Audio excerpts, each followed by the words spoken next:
माँ कभी सौतेली नहीं होती।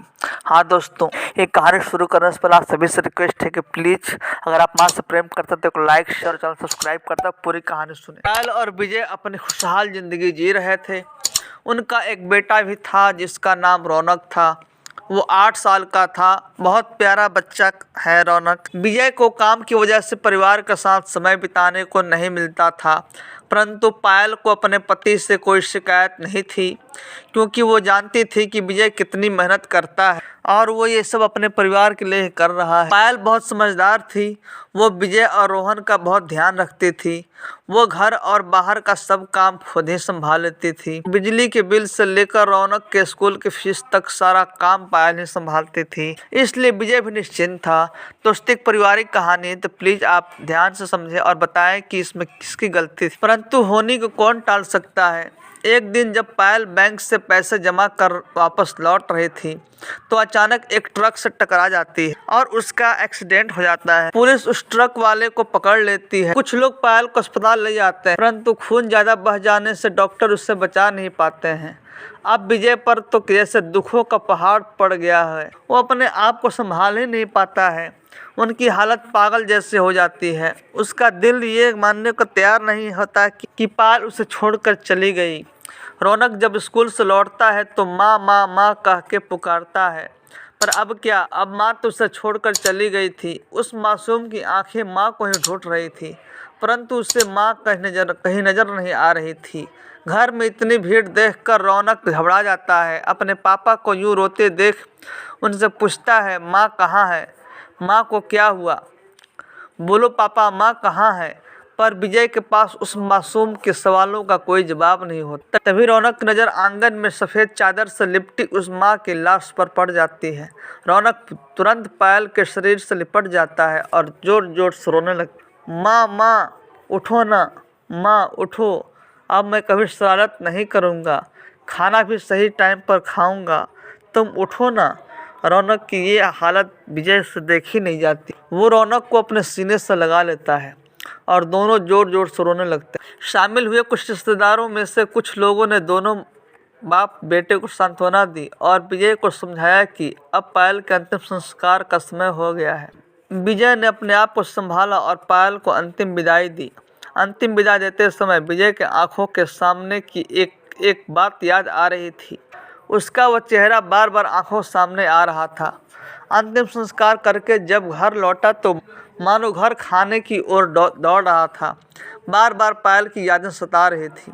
तभी विजय की एक दूर के रिश्तेदार ने विजय को समझाया कि वो अपनी भावनाओं को काबू में कर, क्योंकि अब तक उस पर रौनक की जिम्मेदारी भी आ गई है। विजय उनकी बात को समझ जाता है और रौनक की देखभाल में लग जाता है। ये बड़ा कठिन था उसके लिए, क्योंकि अब उसे रौनक को माँ और बाप दोनों का प्रेम देना था। रौनक को किसी तरह संभालता है, उसे खिलाता पिलाता नहलाता और स्कूल भेजता, उसके सारे काम करता। इस तरह एक महीना गुजर गया। अब तो विजय के ऑफिस से भी फ़ोन आने लगे। विजय के समझ नहीं आता कि आखिर रौनक को देखभाल कौन करेगा। तभी विजय के दूर के रिश्तेदार का फ़ोन आता है और वो विजय को सपना के बारे में बताती है। सपना बहुत ही सीधी साधी सामान्य परिवार से है। शादी के 3 साल बाद भी जब उसे कोई संतान नहीं हुई तो उसके पति ने अपनी मां के कहने पर उसे तलाक दे दिया। वो अब अपने भाई भाभी के साथ रहती है, पर वहाँ भी उसे अपनी भाभी के ताने सुनने पड़ते हैं। उसे भी एक सहारे की ज़रूरत। अब विजय को भी रौनक की देखभाल के लिए ऐसे ही किसी लड़की की तलाश थी। विजय सपना से मिलता है और अपने रौनक के बारे में बताता है। विजय कहता है कि वो पायल को कभी नहीं भूल सकता और ना ही उसकी जगह किसी और को दे सकता है। वो ये शादी सिर्फ अपने बेटे रौनक के लिए कर रहा है। सपना एक बच्चे के प्यार को तरस गई थी। वो भी चाहती थी कि उसे कोई माँ कहकर पुकारने वाला कोई हो। विजय सपना से शादी कर उसे अपने घर में ले आता है और उसे रौनक से मिलाता है, पर रौनक सपना को देखकर खुश नहीं होता और भी उदास हो जाता है। विजय कहता है, रौनक ये तुम्हारी माँ है। रौनक कहता है, ये मेरी माँ नहीं, आपकी पत्नी होगी। ये तो मेरी सौतेली माँ है, ये बहुत बुरी है, मुझे नहीं चाहिए ऐसी माँ। रौनक इतना कहकर गुस्सा होकर भाग जाता है। सपना रौनक की बात सुनकर बहुत दुखी होती है। उसकी आंखों में आंसू आ जाते हैं। विजय कहता है, रौनक अभी छोटा है, उसे अपनी माँ को भुलाने में वक्त लगेगा। मैं बस इतना चाहता हूँ कि तुम उसकी बात का बुरा नहीं मानोगी और सब भुलाकर एक अच्छी माँ की तरह रौनक की देखभाल करोगी। सपना विजय की बात समझ गई थी। उसने तय कर लिया कि वो रौनक के दिल में अपने लिए जगह बना कर रहेगी। सपना ने पायल की अलमारी खोली। उसमें उसे पायल की डायरी मिली।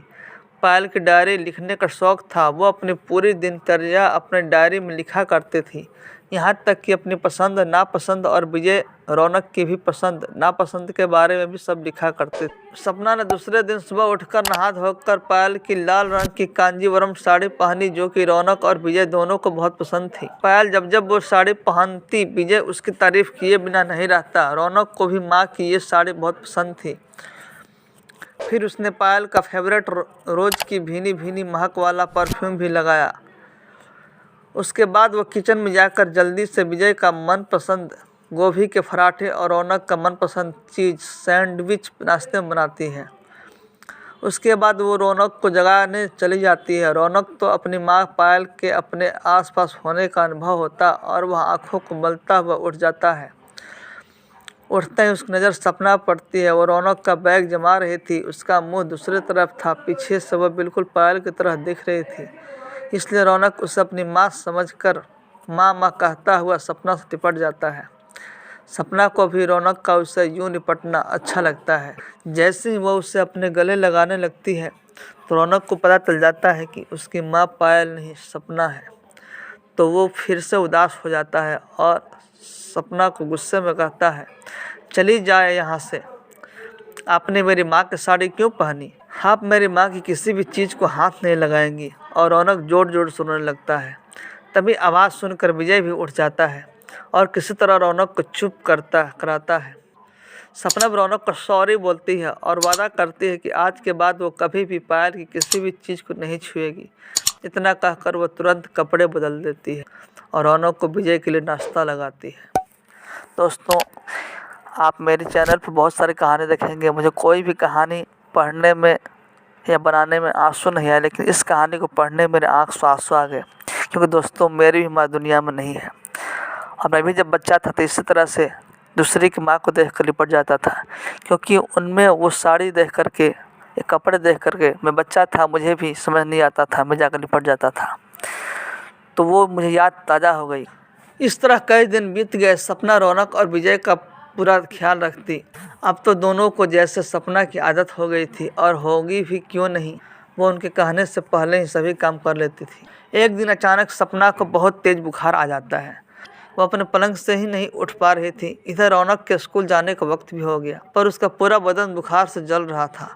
फिर वो किसी तरह उठकर रौनक के लिए टिफ़िन बनाती है और विजय को दे देती है। टिफ़िन बनाते ही उसे चक्कर आ जाता है, वो गिर जाता है। विजय और रौनक तुरंत सपना की तरफ दौड़ते हैं। विजय अपने फैमिली डॉक्टर को बुलाता है, सपना का चेकअप करके दवाई लिख देता है। विजय के पूछने पर डॉक्टर कहता है बुखार की वजह से कमजोरी आ गई है, इसलिए चक्कर आ गया और दवा लिख दी, वो दे देना। ध्यान रहे कम से कम 2-4 दिन पूरा बेड रेस्ट, कोई भी काम नहीं कराना, वरना उसकी हालत और बिगड़ सकती। रौनक विजय और डॉक्टर की बातें सुन लेता है और अपना बैग रखकर सपना के पास जाता है और सपना को पायल की अलमारी की चाबी देकर कहता है, आप जल्दी से ठीक हो जाएं, मैं कभी भी आप पर गुस्सा नहीं करूंगा। मैं एक माँ खो चुका हूं, अब इस माँ को नहीं खोना चाहता। रौनक की बात सुनकर सपना की आंखों में आंसू आ जाते हैं और वो रौनक को अपने गले लगा लेती। दोस्तों, इस तरह से रौनक को फिर से माँ मिल जाती है और सपना को भी रौनक के रूप में बेटा मिल जाता है। दोस्तों, ये मार्मिक कहानी कैसे लगी, प्लीज़ आप एक प्यारा सा कमेंट और लाइक शेयर और चैनल सब्सक्राइब करें। आप प्लीज़ सपोर्ट करें मेरे सभी स्टोरी को देख।